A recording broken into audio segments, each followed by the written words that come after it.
start again. And are there any items on our consent agenda that folks would like to have individual consideration of? Yes, letter D, please. Okay. F12.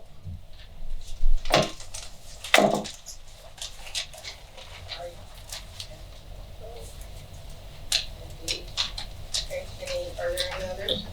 Gail, you got my email on that one? Okay, so no. Okay, Just making sure the email. gotcha.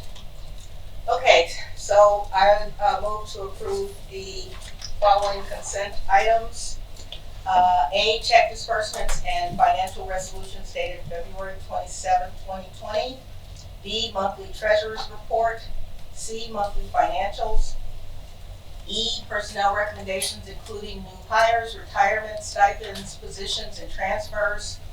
F, policies for second reading. 1, Exhibit 270-E. 2, 415, identity protection. 3, 430, revenue and investments. Number 4, 460, purchases and contracts. 480, accounting and audits. 5230, maintaining student discipline. 5290, employment termination and suspensions. 530, hiring process and criteria. 5310, compensatory time off. 5330, sick days, vacation, holidays, and leaves. 590, abused and neglected child reporting. 6150, home and hospital instruction. 660, curriculum content. 6300, graduation requirement. 7150, agency and policy interviews. 720, harassment of students prohibited. 7270, administering medicines to students.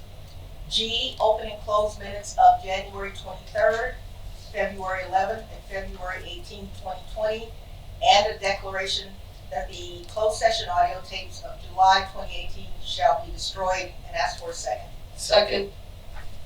She won. Thank you. Mr. Isley Yes. and Mr. Asali. I'm sorry, forget it. Mr. Martieri, Yes. Ms. Harris, Yes. Mr. Kowski, Yes. Ms. Spivey, Yes. Mr. Barron, Yes. and Dr. Moore. Yes. And now I will move for approval of district registration, instructional material, and technology fees, and ask for a second. Second. And Matt. So I asked this to be pulled out just because I know, as we discussed last week at the committee of the whole, I was really agonizing a little bit over some of the fees I thought were too steeply going up. And so that was my concern. I felt like over a couple of years phase in. I do realize that overall, taken as a bundle, that we're very much in the middle of the median for a lot of the schools like us. And so anyhow, so just that's it. I'm not looking to persuade anyone, but if anyone is also inclined, I'll be voting against this. That's all.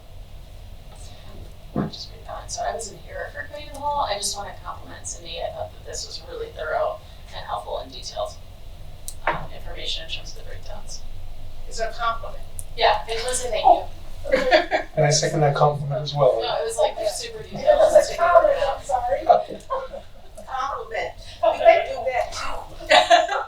Sorry. That's okay. Are there any other questions or comments? Okay.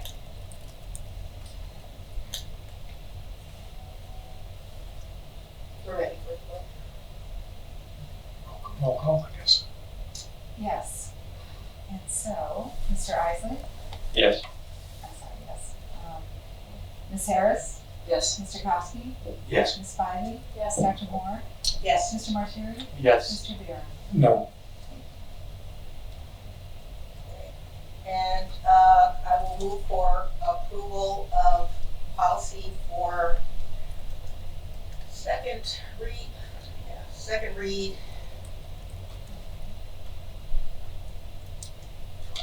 620 school year calendar for second. Second. I didn't It was Tom. Me. What day? Okay. So I appreciate the communication, and we've talked about this one and the specific references to the legal footnote that references the e-learning days. And so my question that I just want to make sure I'm clear on is that any move towards e-learning days will require and have a plan as well as formal board approval. Is that the way I read that? That is absolutely correct. The Illinois State Board of Education has a plan that you have to have all those components tied to it, and then it must come before the board before it can be done. For a vote? Yes. Thank you. Any other questions? Okay, we're ready for the vote. Mr. Martieri? Yes. Mr. Barron? Yes. Mr. Isaac? Yes. Ms. Harris? Yes. Mr. Kowski? Yes. Ms. Spivey? Yes. And Dr. Moore? Yes. Thank you. The next item is the strategic plan update. As you know, we rewrote the strategic plan to have 4 priority areas: racial equity, transformative education, transformative leadership, and operations, facilities, and finance. Today we're going to give you an update. This is in compliance with board goals 1 and 2.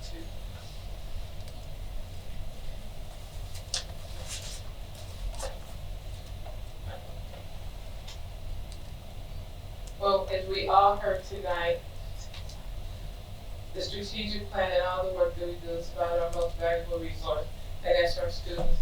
And so every decision we make, it comes back to asking ourselves the question that it will have on them. So as an update to our priority 1, racial equity, the goal for this was to, by August, develop a framework and timeline for the racial equity policy procedures to be developed. In December, to develop and publish procedures for implementing to the board with regards to policy 7:12. February, prioritize the order for policy sections and resources to consider, and by May to complete the assessment of school culture, learning, and environment. If you click on the tab in our evidence folder, it speaks to the things, each area, as they have been addressed. I'm trying to click over to give you the status. There are 6 sections that have been developed, and since the last reporting out, 2 more are underway. They still have to be finalized and wordsmith. The work is being done by a team of teachers, students, and community stakeholders in developing the procedures.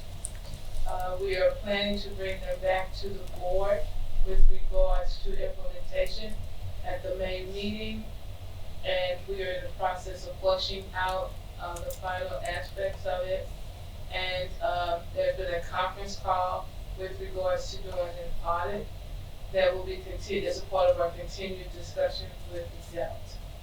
And that's just the status at this point on the racial equity policy. There are still 4 more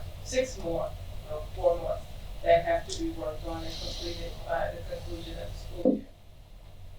With regards to I'm sorry, could you just, put it, in that document, to spell out which of the 6 procedures? the 6. I'm just saying, it. In the document, yes. We'll do. Thank To the next one, and I'm toggling between the PowerPoint and that, so thank you for bearing with me. Priority 2 is transformative education, and that's where we took 3 and collapsed them, so you have holistic community education, supportive learning environment, and transformative teaching and learning. As you can see in here, one of the ones, the May 2022 create individualized post-high school plans for 100% of our students. We're working on that now, so that's why it's in here. We could not wait to May of 2022 to address that. But a part of this plan for this year under those 3 are to implement a data system to monitor and support each student academically, socially, emotionally, and behaviorally, to create individualized post-high school plans, to decrease the percentage, the disparity between overall school demographics and students receiving at least one discipline referral and students receiving more than 5 tardies, and to increase the percentage of students who feel they are welcome and belonging in our environment. Part 2 of transformative education is by May of 2021, increase the overall participation in our extracurricular activities to at least 80%, to decrease by half the opportunity gap for Black, African American, Hispanic students, and a percentage of students who earn honors their freshman year. We just had a long discussion about that. By May of 2024, decrease by half the opportunity gap for Black, African American, Hispanic students as measured by the percentage of student earnings honors throughout high school. Now I'll go back to it quick. Under holistic community education, in the evidence folder, and I didn't address all the sections I can. There's the goal, the strategy, the tactic or actions that are being used, the deliverables, the owner, and the status. So the status as of January, the data sharing plan for data between D90 and D97, which is also a goal from the Tri-Equity Board. We almost have that in place. We think what is going to help us is there's a new law coming down the pipe that talks about the sharing of data. And so we think that will work for us. We already have a template. We've been working with our legal counsel and just identifying what our feeder schools want from us as it relates to preparing students to move forward to us. The data dashboard, as you know, is up and running. The data protocols were drafted as of January 2020. However, there's still some further work that we're working on. In fact, when I came back from my conference, and thanks to the board for making that one of my goals, brought back some information on a data notebook that we're going to look through and see how that can also help us communicate based upon various sections of data. And also the post-secondary pathway program evaluation is scheduled to be delivered to the board. It says February of 2022. We're putting that off because we're actually doing the assessment under the state guidelines. And so I got an email today, there's some glitches in the system, so we will be bringing that forward. But I do want to say that one of the things I've seen we made the most progress on this year is our post-secondary pathways and the work that's being done. And then our special ed department is also going to share some of the activities to help us accomplish this goal.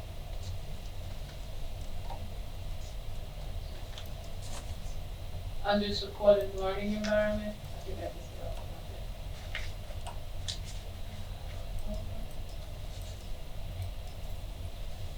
under supportive learning environment, the areas that we looked at, all of our staff up to date. Our trainings are up to date, and that's part of our UMOJA training that's taking place. We are actually rewriting the code of conduct. That is also one of the CCB goals as a part of PTAC. It is currently scheduled to be presented to CCB at the April meeting for first read, and then at the May meeting for approval, so that it can come to the Board of Education at or either our May regular board meeting, so that it could be in the handbook. But it has been a total revamp to be more aligned with restorative practices and trying to put some consistency in how we deal with various situations. You'll be surprised at the changes that will be in place. And then the initial strategies, the goal is to implement them in the fall. Our attendance policy is also has been revised, and the guidance document was revised, and that was back in September. It was communicated out internally and externally in October, but we will say most recently with the coronavirus, we are now receiving questions from parents with regards to what that 12-day attendance policy will look like. So that's going to be further discussion. The greeter assignments is being fully implemented. It's just a part of what we do now. So that's just a part of the culture, to the point that one of the nice things is if a person can't make their door, they reach out and ask someone, and there's always someone willing to take over the door for them. With regards to the universal starter and advisories. That's been done.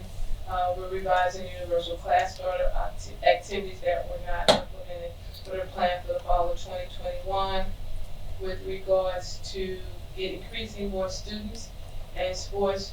A plan of action for being further developed with a program evaluation for 4 action steps that will be brought to the board in August. When it says program evaluation, does that mean that the evaluation will be completed or that? That's when it's scheduled for.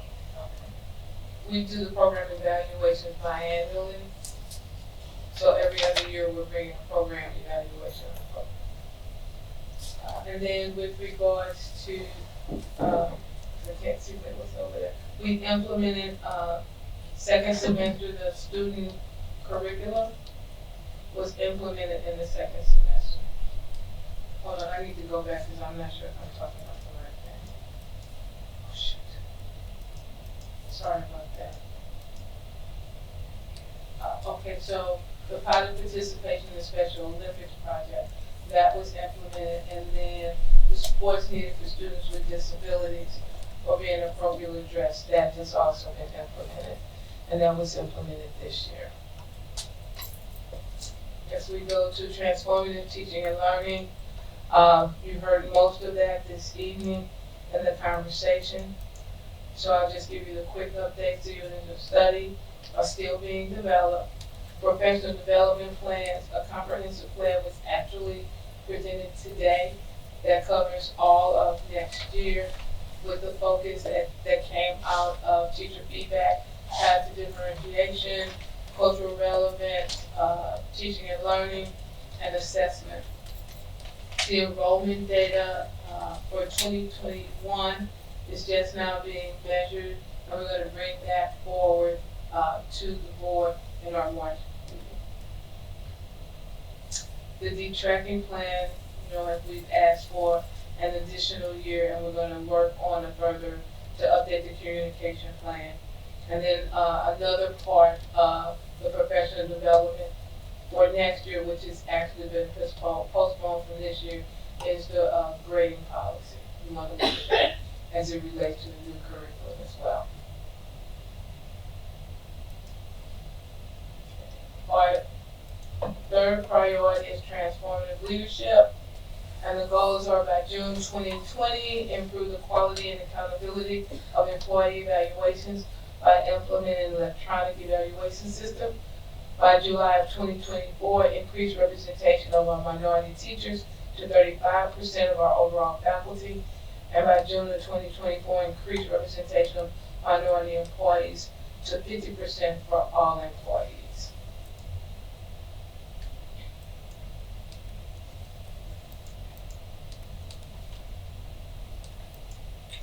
So the electronic evaluation system is being fully implemented and utilized for our teacher evaluations. With regards to team effectiveness assessments have been conducted, and there was a debrief in September for team effectiveness topics, and there's a monthly meeting for all of our administrative meetings where we're focusing on the 5 dysfunctions of a team, as well as developing our leadership overall. We've increased the percentage of diverse new hires since August of 2019. Of 32 new hires, 34 were minority, for a total of 77%.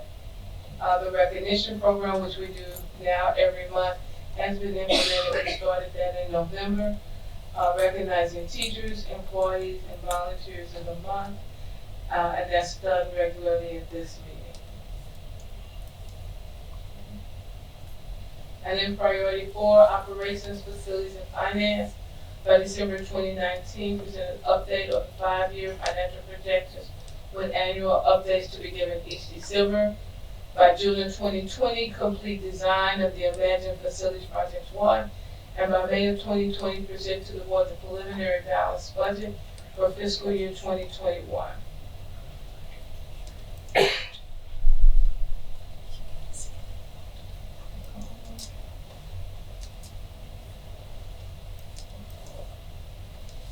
In August, we initiated a timeline and budget presentation to the board. We've had our board retreat. In December, the final timeline and updated budget was presented to the board. The reality is that we will continue to update both. The deliverables and dates executed are identified in the plan. Bidding has been split to multiple bids in order to meet the June 2020 groundbreaking requirements for the Imagine project. Our first bid package was awarded in December.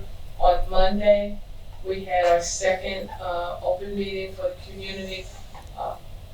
Hence the tennis conversation came up at that meeting. We talked about staging so that everybody would know, and we had approximately 75 to 100 residents who showed up. The second one, with the projections in November, we presented the 5-year projections, and we're going to continue to update that as data becomes available. All the financial information is now shared through the CFAC for feedback. The goal is to balance the budget as with revenues and expenditures. We are reducing the budget as a team. We've explained that throughout the district so that everyone knows we're still working on our budgets, and we're to have them to Cindy, I believe, in the next couple of weeks. But we continue as a team to look at the budgets to update those. Trying to see which one I'm on there. I am sorry, we're trying to toggle back and forth across. I'm getting off track. Okay, we were to enhance, to create a plan to enhance a welcoming environment for our students, and then for the overall for everyone in the building to be able to see themselves somewhere as a welcoming place. Am I in the right place? I'm so sorry. You skipped over your balanced budget. When was the I know, first- but I'm on this side, I can't see that side. Okay, now I'm over there. I think the balanced budget. The budget is balanced, but as with revenues and expenditures, I just got that. Thank you. Sorry, that's my bad. But we're gonna continue to monitor our expenditures on a monthly basis, and POs are not approved now if they are over budget. We're creating a team to develop a survey.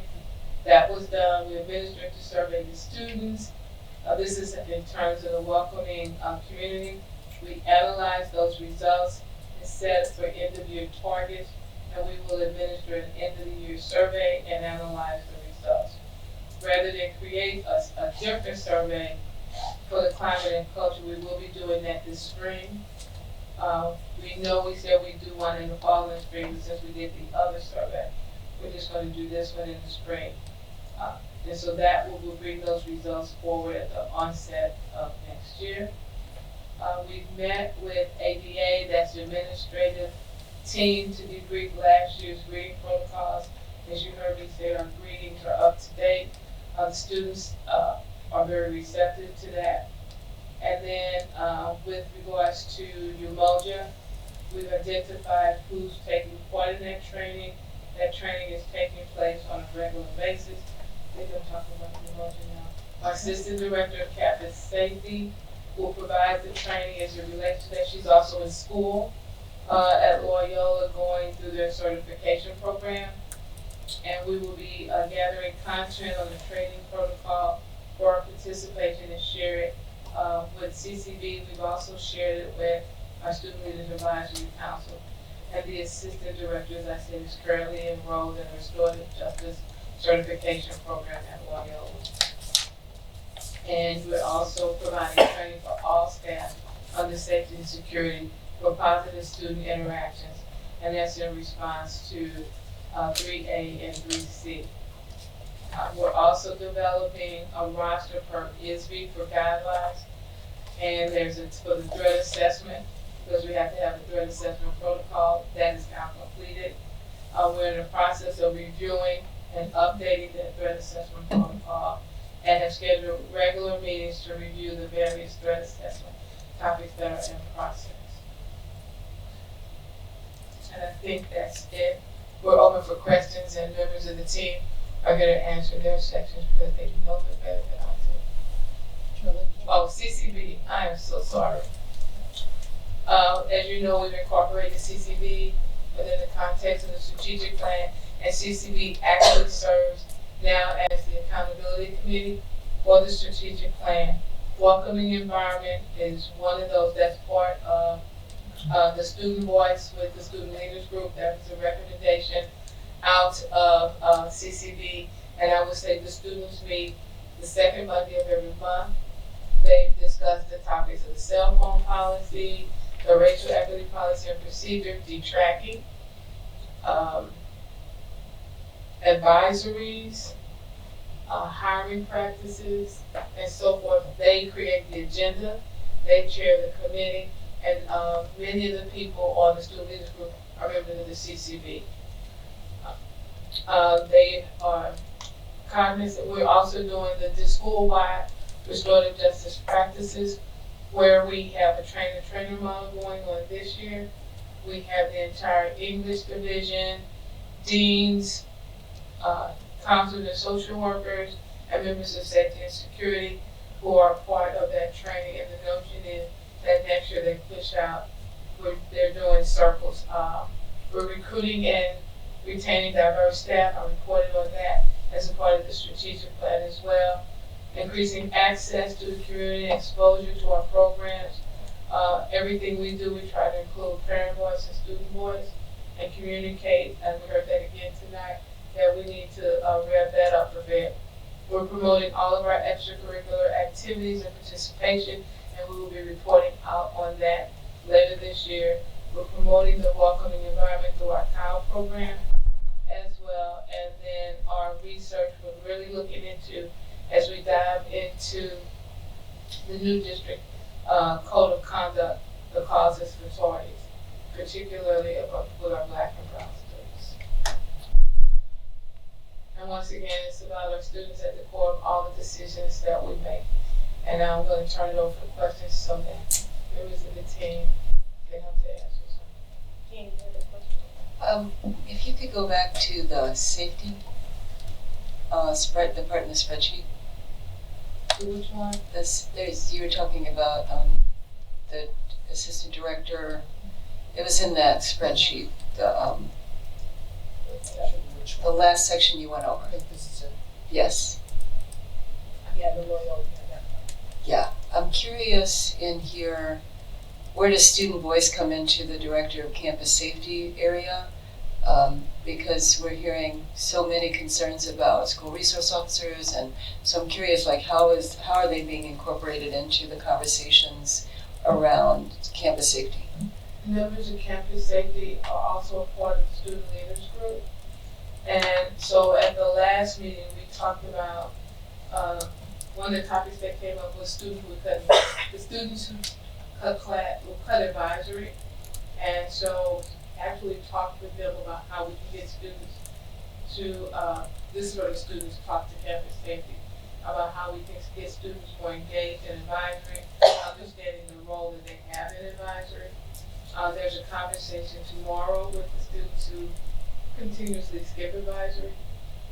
And so that's one way in those monthly meetings with me. Directors of campus safety and other members of safety have done restorative circles with kids. They're working very closely with the deans to build relationships with students. And I know that the assistant director is doing some restorative justice training. And she also told me today I can't think of the program that she's a part of, where it's about building a sense of trust and connectivity with students. Are those the students that did the walkout? Like, are they included in this process? Like, so I know that we have representatives. Some of them are. Okay. Some of them are members, but don't come regularly. But we did talk about how can we embrace them and get their voice at the table. And as I said, some of them are members, but in the last couple of weeks have chosen not to come. Yeah, I'm just curious about the, if we have a group that's like consistently having, right, something to express, how much engagement are we having with that group to ensure that what they're concerns are that we're addressing it. That's one of the things that also came up in the student leaders group from the students, that we tend to, as a system, always go to the same students all the time. And that we need to go to the unusual suspect and begin to give them an opportunity to have voice. And so that's actually that carryover, because they create the agenda. It's a carryover for the agenda for March. Because we were getting into the end of the day and it was time for them to go. They were having that conversation about advisory, and I was to get kids in. And then they said we need to start to tap in to the voice of, as I said, the unusual suspects. Any other questions? The only, I guess, comment I have overall is one about how we're measuring impact with the goals. And, hearing the work about I'll just give it as an example, the restorative practices that, the trainings that are happening.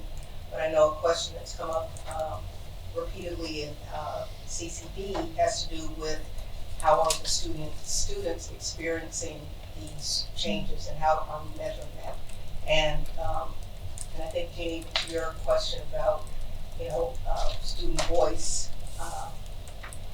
what are we, how are we using those occurrences as opportunities to engage with students, and hearing about advisory, and that there's a cohort of students that miss, and one thing that was suggested was how do we get them to know that it's something they should participate in. But the other side of that is understanding why they're not participating. Right. And maybe, it's the reason. Well, what they've said, the students have said to us, and tomorrow during advisory, those students will be at a special advisory with Dr. Ammons, Kalina Himes, and Carolyn Ojigatu, because the bulk of those students are Black and brown students. And what they've said to Ms. Parker is when they go to advisory, sometimes it's just them. They're the only ones of color, and they don't always feel welcome or part of the community. And so tomorrow's conversation is supposed to be about how do we begin to insert our voice in advisory so that you become a part of that culture and that community. That came from our students as well, saying this is probably a way to do it. Another thing they talked about with advisory was maybe having the students the junior and senior students be paired up with our freshman and sophomore advisory so that they can go in and have some conversations. They've asked to, at the start of the year when we do the freshman orientation rush day, that we use the upperclassmen to talk about this is high school, this is how you conduct yourself, this is your responsibility, this is your building, but giving them more interaction with their peers so that we're not just sitting in that room with them once a month having this conversation. We actually begin to use them in a more of an ambassador or interactive capacity. And I do want to say one more thing about the restorative justice.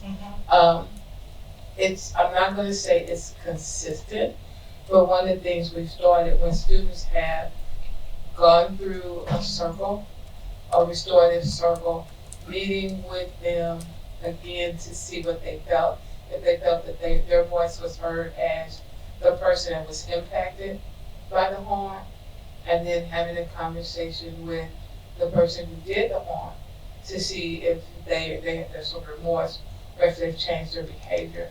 In one incident where there was actually teachers involved, we did a follow-up with them too to see if they felt that their voice was heard and the impact, so that we can learn truly if it's restorative.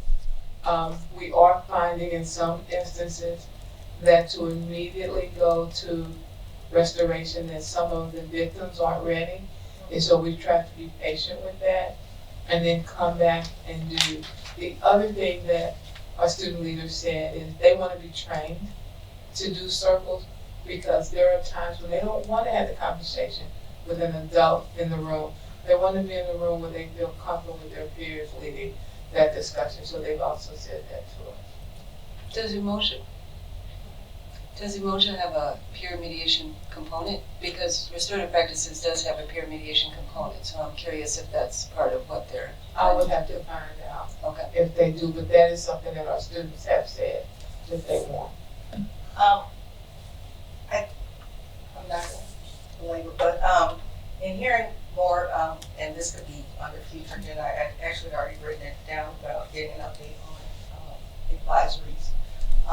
And hearing that there is an issue that seems very reminiscent of our extracurricular activities, AP classes, you know, the underrepresentation or not feeling welcome. Is this an opportunity to perhaps not so much try to retrofit our students into a system that is not working, and this may just be another example, but do we need to change what we're doing with our, you know, even the notion of advisory? There are some conversations about how it can be structured a little bit differently so that we don't have students in isolated situations. Because the students who spoke to Ms. Parker, that's what they've said. All right. Everyone's looking sated. Thank you.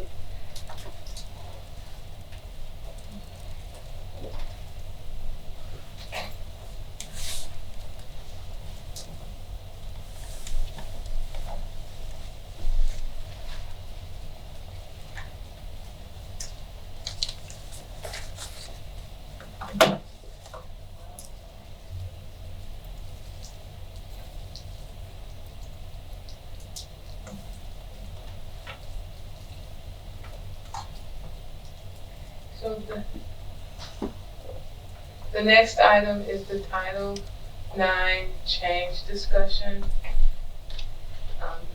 I've recently sent the board a memo that Oak Park River Forest High School and other school districts around the state have been contacted by the Attorney General's Office, the Special Litigation Bureau, regarding pending rule changes to Title IX.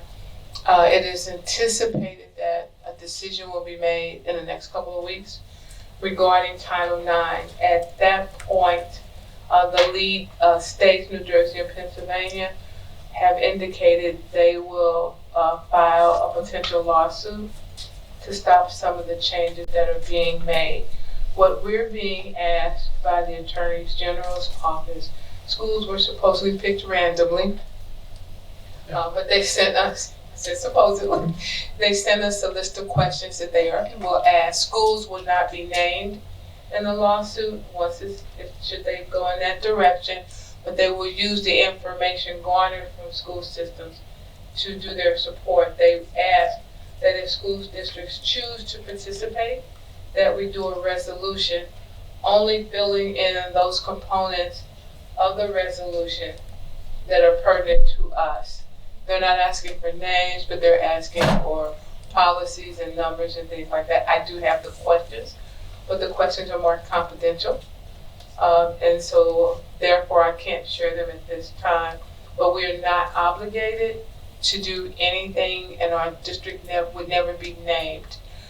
We did talk to legal counsel about the notion of this. In fact, we were actually going through our own Title IX policy at the time when it was brought up by legal counsel that these changes were coming down the pike, and then 2 days later, I got an email.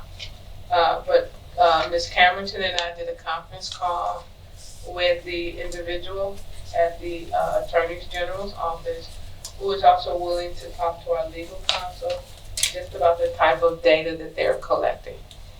While there's several pages of questions, we are not obligated to answer all of the questions, only those that we would choose to provide the information for. I did share with them that this would have to be a discussion with the board.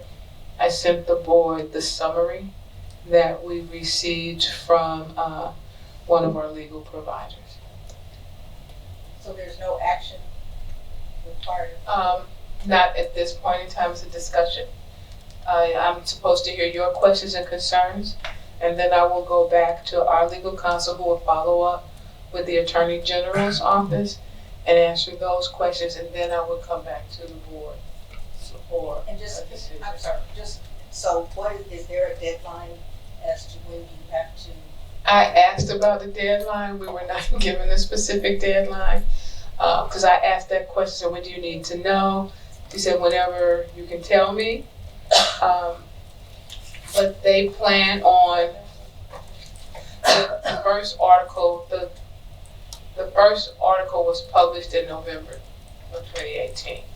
It's kind of been sitting dormant, and it's, they said they expect the legislation to vote on it within the next 3 to 4 weeks.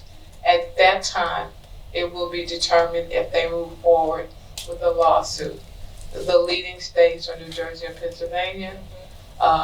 Illinois is they're investigating whether or not they want to join, but they are reaching out to elementary, middle, and high schools to garner the information. Is it possible to have a pulse on the legislative aspect of this from, reaching out to Ed to see, how this bill, what chances it has of passing, if there's, how it, what's going on with, I think I know how Illinois would vote, but we're on the way. We can do that. Because I think that may inform how much work needs to go into. I do know that they are reaching out to, as I said, quite a few districts, because right after we had the phone call, we got a FOIA from another district for all of our Title IX policies and procedures.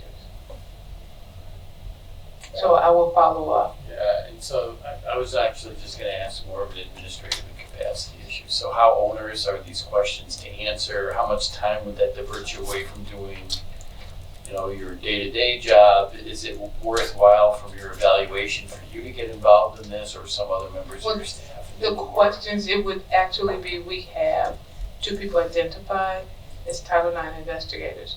The questions that they sent are supposed to generate the thought processes, and what they're asking, if the district feels as though the changes in the rules is what they're calling them, if the changes in the rule will have a negative impact on our students and our policy, then they're asking that we support the suit to put a stop to the rules. So the pages of questions are really only for, as they said, we don't have to answer each question. It is intended to begin to have us think about the negative impact that the rule change would have. And then if we agree, then there's a declaration. So yeah, I don't even need all that level of detail. I just need your opinion on whether or not you have the capacity to do it, and whether it's worth your while, and whether there's bang for the buck for you or other members of your staff. I'm just asking the capacity. Absolutely. It would not take an inordinate amount of time on my part, but it could take several days for my team to really look at the number of cases we may have had and really analyze the rule and see if the rule would have a negative impact. If the rule would have a negative impact, then after discussion with our legal counsel, because they're a part of this, could they even ask, could they speak to our legal counsel? Then we would come back to the board and recommend our participation. But I just want to bring it to the board to let the board know that this is happening. That's why I said there's no decision tonight. Okay, the only other question I had was how, given how it would impact that question, that Pennsylvania and New Jersey have already signed on, so I'm assuming they have some, their declaration of how it would negatively impact, and if that can inform our work. I have the declaration template, and they sent a document with the full language and the rule and opinions from other legal aspects. It's about 175 pages. But so does that, is there, even, the executive summary of why did New Jersey and Pennsylvania, why are they already signed? Right. Yes, we have that. And I'll come back after we look through it and make a recommendation to participate or to not participate. I do have to say something. Yeah, I just have to say that I after reading that, it really caused concern in me. So I'm looking forward to hearing the additional information that you have because I'm finding it very problematic. And I think it will definitely impact in a highly negative way, so. Yeah, I mean, And higher ed has already like thrown down the gauntlet of how this is not the right direction. Right. Some of the stuff that's coming out of the Yeah, development it's- these days, I it's know. just amazing. And this is from our Department of Okay. Turn it over to you.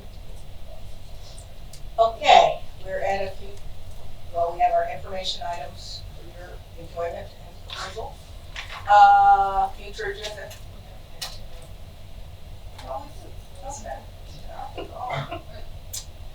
All right, we have a policy for first read. I move to approve the policy for first reading, policy 5:200, terms and conditions of employment and dismissal, and ask for a second. Second.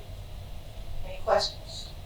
Okay, you can take the vote. Just to approve, I have some comments about it. Is it best to, I can just put them in writing or, I can voice my, Yeah. what? You know, this is it talks about compensation philosophy and it does not, you know, let me look at my notes. You did raise questions about this. Yes, Yeah. but I have kind of three specific things to address. One is I think we need some recognition of the balance of our ability as a, you know, to support from a community standpoint. So when we say we're going to be competing and, you know, benchmarking, where do we see ourselves? If you read this, we could be saying that we're going to be competing with the highest paid districts in NWPA or the lowest paid district. So it really doesn't, it doesn't really say what we could be, which to me is part of providing some directional philosophy. My second concern is that I like the fact in the benefits section, it talks about equity. And I think that's critical, that we should treat all of our employees the same. I don't personally like the fact that it says that we will use a contract negotiated as our benchmark. That may be what the status is, but as a philosophy, I don't find that belonging personally. And then the third thing is we have quite a few uniquenesses in what we do as a district with regard, or I don't know uniquenesses, but we're not, with regard to some retirement benefits. So what's the, you know, why? Because to me, this philosophy should kind of say, what do we want to be and why? And so those are 3 points that I have concerns with. So, are you asking, since this is for first read, that those be addressed prior, or do you want it, you think it should be pulled? What are you? No, I for first read, I mean, I'm just bringing them up as we go from first read to second read. I bring them forth. Okay. I appreciate the work that's been done to get this thing moving and get it into the process. But I'm just offering my feedback so that other board members can weigh in and we can do what we would give our inputs. So there's, I know that there's been some preliminary addressing of those questions, and that we won't do it this evening, but as that shared out, if board members could take a, you know, another pass and look to see if there are things that could better inform it, that would be appreciated.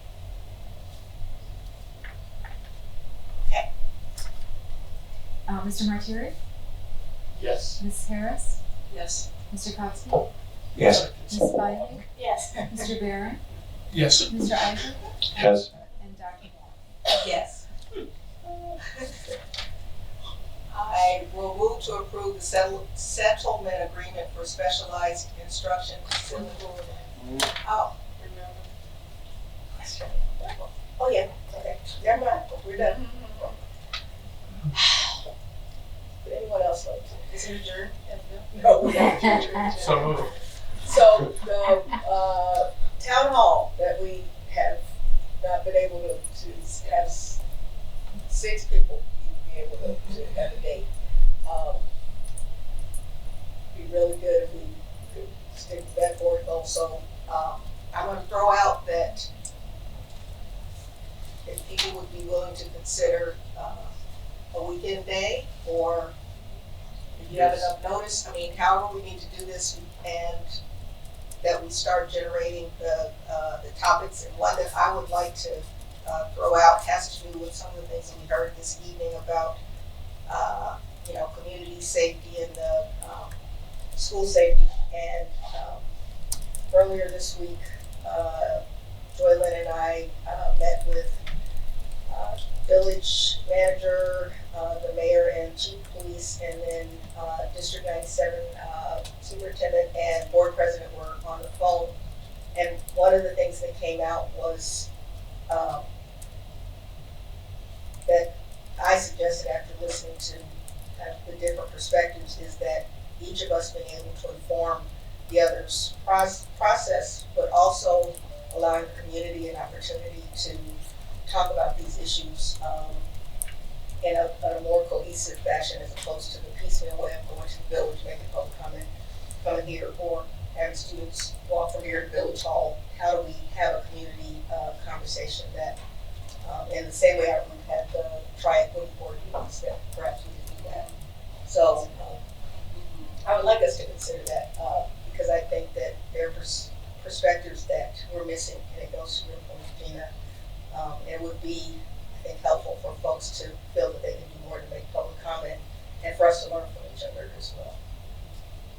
So if that is something that we could think about, we'd have to get with the other governing bodies to. Great idea, and I'm fine with a weekend day. It might make it more accessible for other members of the community, so I think, I'm certainly willing to do that. And could we do it as a tri-board equity committee meeting, since we already have that vehicle for convening all? Well, the village. Oh, you're right, the village, I'm sorry. I was thinking 3, but it's 90. So they're the ones that are not as good. But that's why, but I was thinking in that same But I think there'd certainly be interest. It's a great topic, and there'd certainly be a lot of interest in it. And as we know, the community has varied opinions on it. Right. When I was at the iGov meeting Saturday, it came up. And even at the iGov table, literally every nuance of this relationship was discussed. So it is a hot topic for the community. Okay, so we can work to, come up with a day as well as an outline, and all of our boards can inform what that process will look like and how we publicize it and things like that. Are there any other topics? Yes. Yeah, future board agenda. We've talked about doing this, but maybe we should do it this summer. I would like the administration to identify those educational practices and changes that you're making that you think specifically will lead to closing achievement gaps.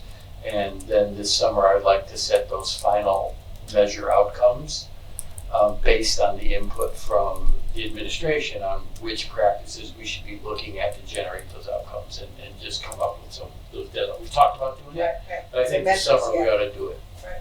So if we did that, and then for our August meeting, that would be out there for incoming. Right. That's exactly the timing I was thinking. Yeah. So okay. I put emergency preparedness on here. And that's just tied to all of the conversation around the coronavirus. And we sent out the other day the information from the Illinois Department of Public Health. But as we watch it, and look to ensure that we're doing everything, just would really like to have some future discussion with the board around it as well, because, you know, what we hear every day is it's not a matter of what is when. We will be making a decision, a final decision tomorrow on our international trips for spring break. We're trying to negotiate with travel companies right now for reimbursement. And so we met yesterday, I believe it was, it's a blur. I'm looking at Karen to make sure it was yesterday. And so we're scheduled to meet again tomorrow. But we know that just trying to be able to send out a comprehensive communication to parents when the decision is made. We are not at this point looking at summer travel. We're kind of holding off to make that decision, but we do have 2 international trips scheduled for spring break, and we want to make a final decision sooner rather than later. Where are they? Just curious. One is to Italy and one is to France. Yeah, well, Italy, we know we're still looking at France. where we are with France. Right. It's, And today was enough that Japan is closing their schools. And wash your hands. Other things considered. So I do want to add that as a future agenda item, because if they're asking schools to make plans, So future, when do you see? sometime in April. Only because March is almost here. Yeah, but So we're working on it, so it is here. maybe by the March regular board meeting. okay. At least, because there have been a lot of questions and tying it, like you said, to our attendance policy and what happens if school is closed and what are our procedures for cleaning. I mean, even if it's the Plan if the roughness. kids are Yeah, out of school, so yeah. we have to work on all of that. But I just wanted the board to know it's on our radar. Yeah. So moved. No. Yeah. Yeah, go back to closed session. Just make a motion to go back to closed session. No, we just have to do it. No, let's not make a motion, just. All right, so if there's nothing else, we will recess open session so that we can reconvene in closed session.